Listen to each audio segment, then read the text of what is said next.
Just ahead on CTV News, the county security camera rebate program to help fight crime starts. Plus, the curfew crackdown is being discussed again after a violent weekend. And in her honor, a local library honors one of their own. Those stories up next. CTV News starts now.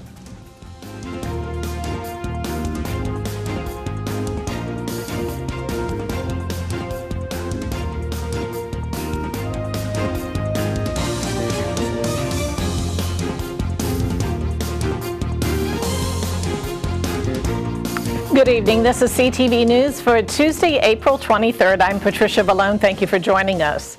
Well, Prince George's County launches a new pilot program aimed at making neighborhoods safe. But the program comes more than a year after a teenager was gunned down while raking leaves at his home.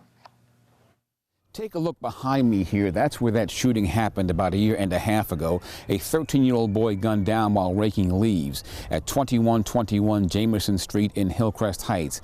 Now the county has launched a new program aimed at increasing security. The neighborhood where Jay's Agnew was gunned down is made up of single-family homes with well-tended lawns. But any sense of security was forever changed when the teen was shot down in front of his own home. So for me, I had to jump in and do what I can. Months after his mother advocated before County Council for security cameras, the county has now launched a new pilot program targeting 3 police-identified priority areas. They include portions of Langley Park, Walker Mill, and Glass Manor. Here's how it works. Eligible applicants can receive a $200 rebate for the installation of a security camera system on properties owned or leased by residents, nonprofit organizations, and businesses.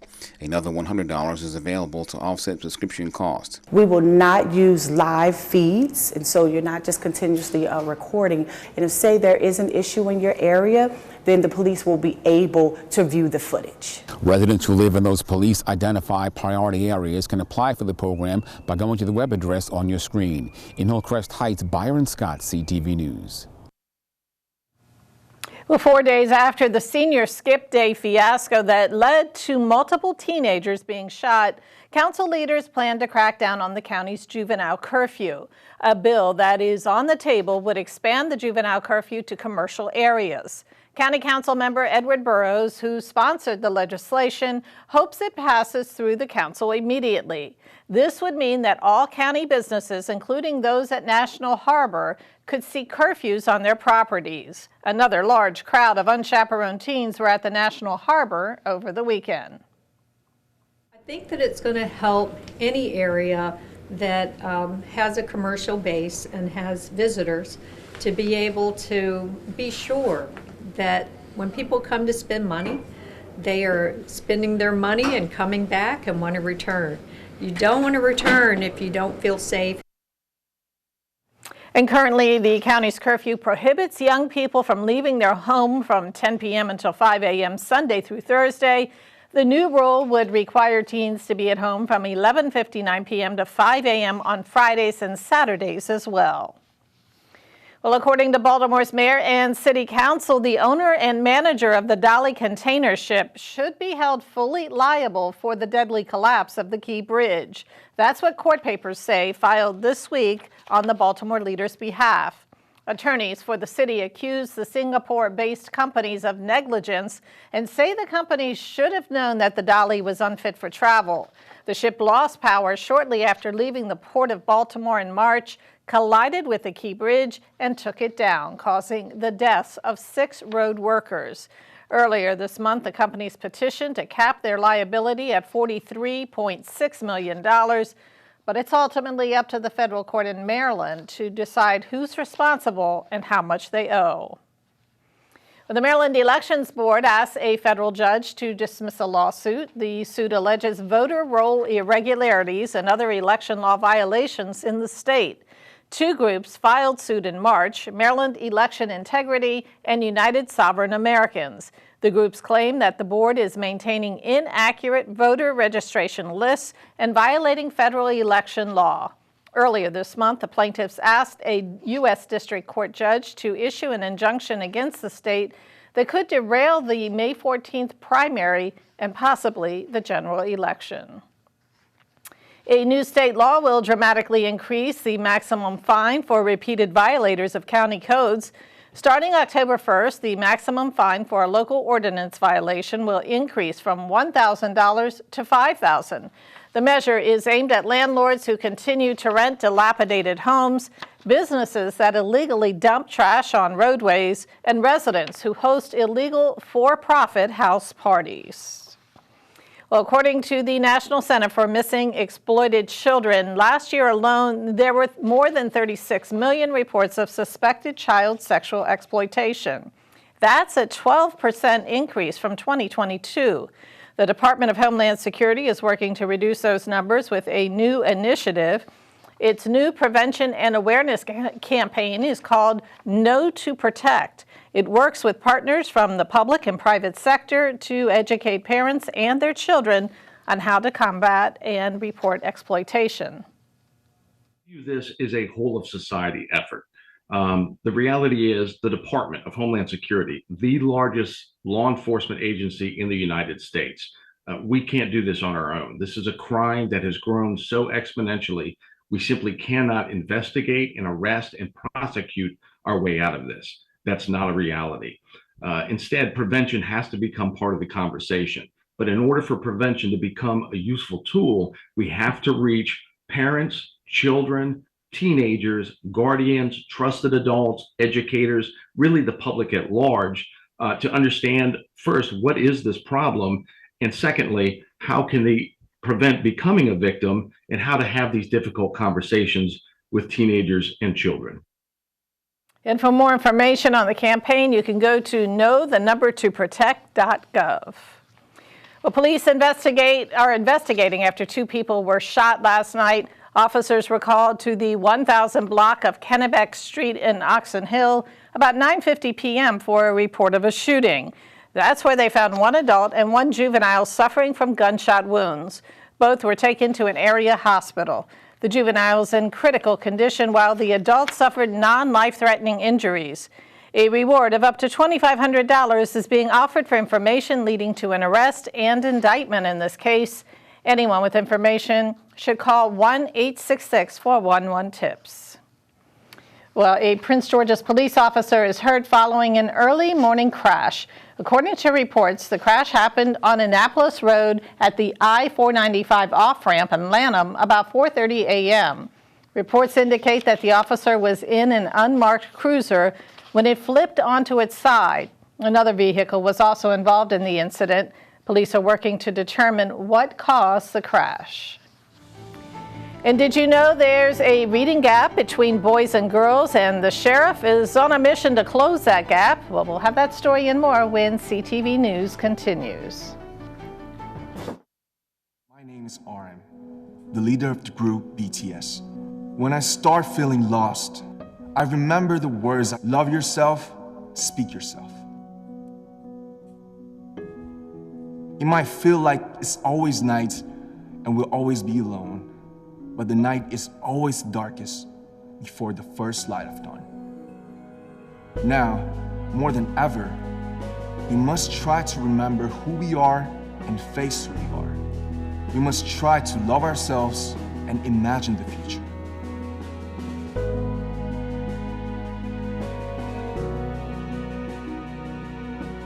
Life goes on. Life goes on. Life goes on. Life goes on. Life goes on. Life goes on. Life goes on.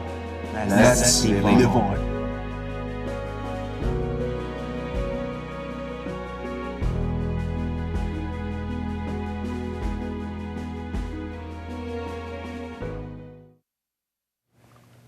Welcome back. Well, one last round of Medicaid disenrollments will take place for those whose coverage ends in April. Those people were notified in February of their need to reapply. Since March 2023, the Maryland Department of Health has been sifting through almost 1.8 million Medicaid enrollees. They're checking to see who qualifies for the federal health care plan for low-income households since re-enrollments became no longer automatic. Medicaid terminations were paused during the pandemic in order to ensure that people were covered during the global health crisis. Well, the Maryland State Education Association votes to take a position of support on the Right to Reproductive Freedom Amendment.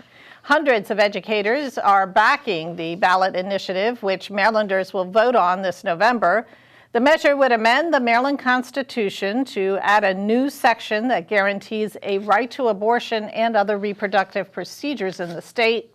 The association's president, Cheryl Boss, says that in a statement says that MSEA has long supported the rights and freedoms of educators to make their own reproductive decisions.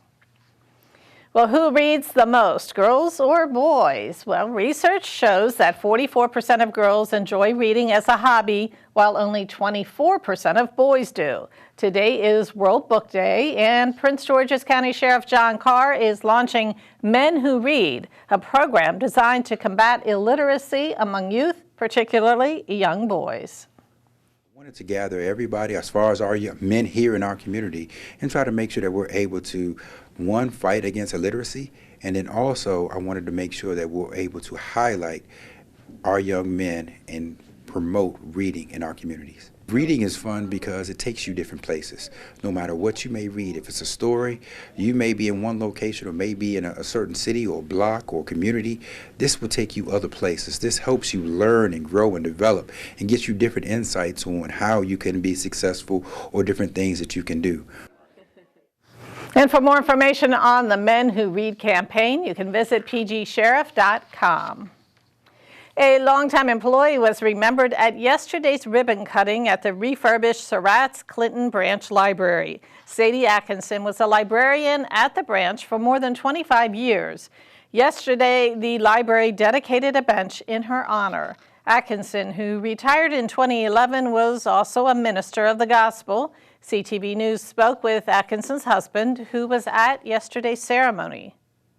I was thinking about my wife and how she really loved this library, and the people that came in, and the impact that she had on the community, because she really loved people. Mm-hmm. And once you got to know my wife, you would really appreciate and love her also.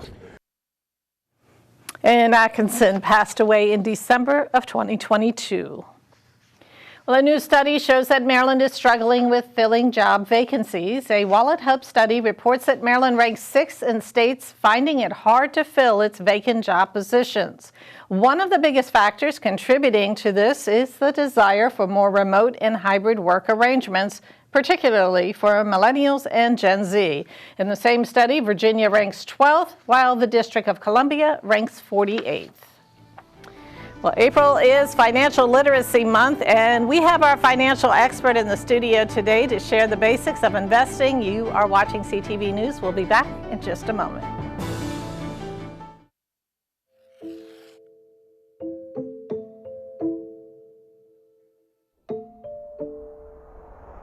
The threat of child online exploitation has never been bigger. In the 20 years I've been working, I've never seen this many leads come in. We see that taking different forms, but essentially it's when an adult offender is targeting a juvenile in the online or digital environment with the ultimate goal of some sort of sexual victimization. People don't know that this crime is happening at such an alarming rate because it is uncomfortable to talk about.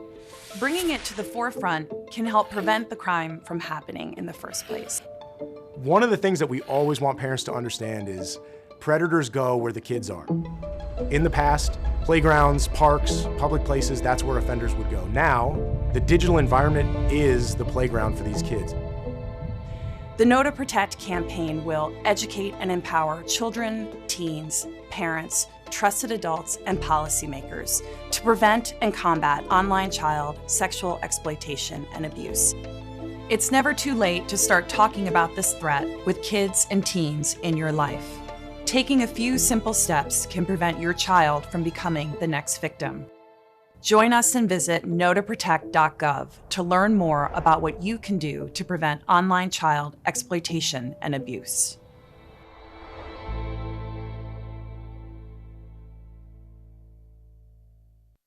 All right, class. What do you want to be when you grow up? For me, it was becoming a Prince George's County police officer. Because to us, it's not just a career. It's a way to serve your community. Help those in need and earn respect. By making a positive difference in people's lives. with so much opportunity to advance and grow. Every day is an adventure. That's why we're all proud to be part of the Prince George's County Police Department. Come be a part of our family. Well, if there was ever a time to understand how your money works, the lack thereof, or when you owe it, it is now. April is Financial Literacy Month, and the upcoming graduating class of 2024 will be the first required to pass a financial literacy class in order to graduate. It was 4 years ago when then School Board Vice Chair Edward Burrows spearheaded the change. Happy to be the author and sponsor of that policy 4 years ago. And it took 4 years to ramp up because we needed to hire enough teachers, we needed enough people trained. We also wanted to have it for enough time, basically. We didn't want to slap on a requirement, for seniors then because it was already too late. But we made sure that the incoming ninth graders at the time would have to pass the course, and they would have 4 years to do it. And this year is our first year. So it means the world to me to have our people financially secure and stable.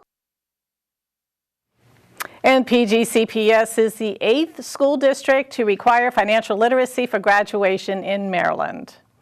Well, a lot of us want to invest but don't know where to start or where to go, and there's so much information out there today it can be a little overwhelming. It is Tuesday, so back with us for our Money Matters segment is financial advisor Ernest Burley of Burley Insurance and Financial Services, and he's here to share some basic tips for investing. Thank you so much for coming back. Thank you for inviting me back.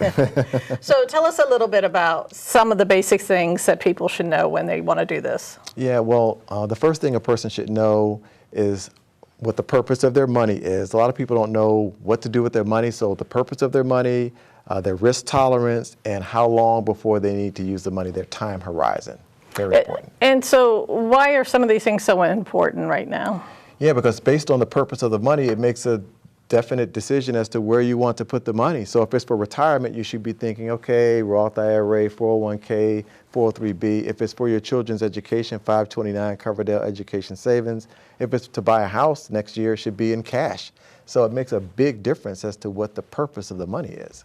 And we're talking about some typical risk. What kinds of things should people know? Yeah, well, the spectrum is, there are three benchmarks, basically: conservative, moderate, and aggressive. So people are somewhere on that spectrum normally with their thought process as far as risk tolerance is concerned. Is there a difference in age for when you should be doing those? Yeah, the closer you get to wanting to, well, it's not age related, it's based on when you want to use the money. So that's a misconception. Some people say, well, I'm getting to be 60 or 70, I should be more conservative. It's based on when you plan on using the money. And that normally does correlate with age. So the closer you are to wanting to use the money, the more conservative you should be.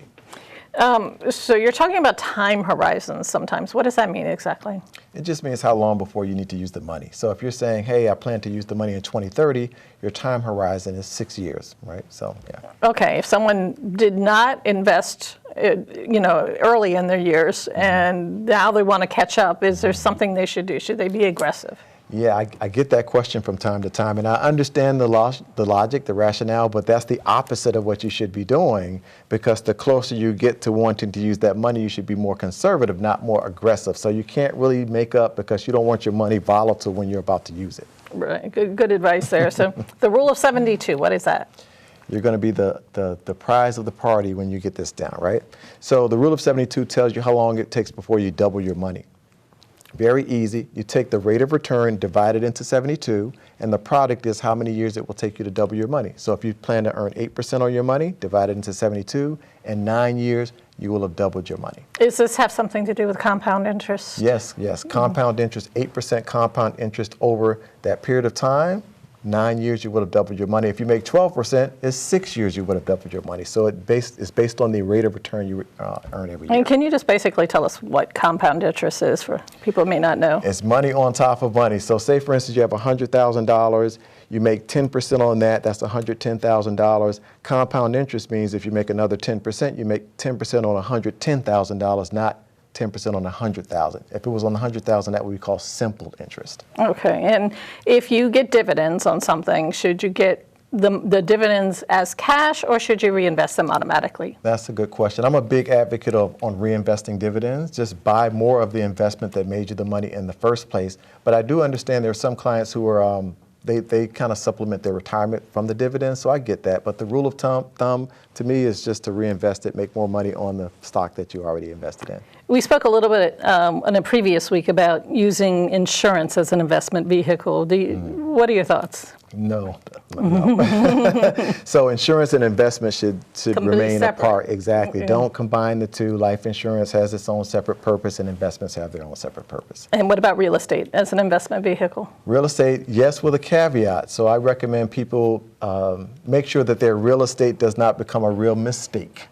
So you want to make sure you're financially stable in a good financial position before you delve into real estate investing, because real estate takes money to get into it, and it takes money to maintain real estate. So be financially stable before you get there. We got about 30 seconds. We just heard the story about financial literacy. Why is that important? That is so important. Now, I'm not knocking any other topics or subjects, but financial literacy, you're going to deal with credit cards and interest rates and budgeting and stuff like that. You're going to deal with money as long as you're living. So that is something that should be a priority for every class, right? For first grade all the way up through college. That's my belief. So it definitely can use it for investing, for sure. All right. Thank you so much for being with us again. Thank you. All right, and individuals should contact their own financial professionals and attorneys to help answer questions about specific situations or needs before taking on any action based on this information. And you are watching CTV News. Don't go away. We will be back in just a moment.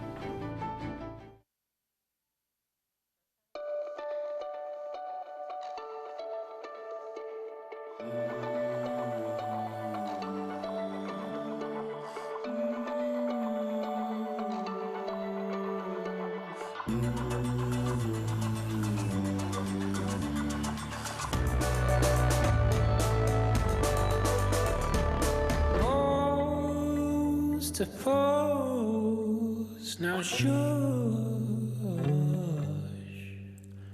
She makes the sound she makes to calm me down.